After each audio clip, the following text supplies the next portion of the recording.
Hello ನಮಸ್ಕಾರ. ಇವತ್ತು ನಾನು ತೋರಿಸ್ತಾ ಇರೋದು ಇದು ಸೆಮಿ ಮೆಸೂರ್ ಸಿಲ್ಕ್ ಅಲ್ಲಿ ಆಗಿರೋದು ಈ ಸಾರೀಸ್ ನೋಡಿ. ಈ ತರ ಇದು ಬಾರ್ಡರ್ ಇದೆ, ಬೆಂಟೆಕ್ಸ್ ಬಾರ್ಡರ್ ಇದೆ. ಅಂಡ್ ಕಲರ್ ನೋಡಿ, ಕಲರ್ ತುಂಬಾ ಚೆನ್ನಾಗಿದೆ.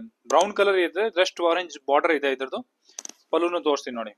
ಪಲ್ಲು ಬ್ಲೌಸ್ ಕಾಂಟ್ರಾಸ್ಟ್ ಇರುತ್ತೆ ಇದ್ರದ್ದು. ಇದು ನೋಡಿ, ಇದು ಇದ್ರದ್ದು ಪಲ್ಲು ಇದೆ. ಅಂಡ್ ಇದು ಬ್ಲೌಸ್, ಬ್ಲೌಸ್ಗೆ ಸ್ಲೀವ್ಸ್ಗೆ ಬಾರ್ಡರ್ ಎಲ್ಲ ಇರುತ್ತೆ. ಅಂಡ್ ಇದ್ರದ್ದು ಕಲರ್ ತೋರಿಸ್ತೀನಿ ನೋಡಿ. ಇದೊಂದು ಕಲರ್ ಇದೆ, ಒಂದು ಇದು ಇದೆ ಮೆರೂನ್ ವಿತ್ ಲೈಟ್ ಪಿಂಕು. ಇದೊಂದು ಮಸ್ಟರ್ಡ್ ವಿತ್ ರಾಮಾ ಗ್ರೀನು. ಇದೊಂದಿದೆ rust orange with wine colour. ಇದೊಂದಿದೆ ಆರೆಂಜ್ ವಿತ್ ಪರ್ಪಲ್ ಕಲರು. ಇದೊಂದಿದೆ green with bottle green combination. ಮತ್ತೆ ಇದೊಂದಿದೆ pink with light green colour. ನಿಮ್ಗೆ ಯಾವ್ದು ಕಲರ್ ಇಷ್ಟ ಆಗುತ್ತೆ ನೀವು ವಾಟ್ಸ್ಆಪ್ ಅಲ್ಲಿ ಆನ್ಲೈನ್ ಆರ್ಡರ್ ಮಾಡಬಹುದು. Video like, share and follow ಮಾಡಿ.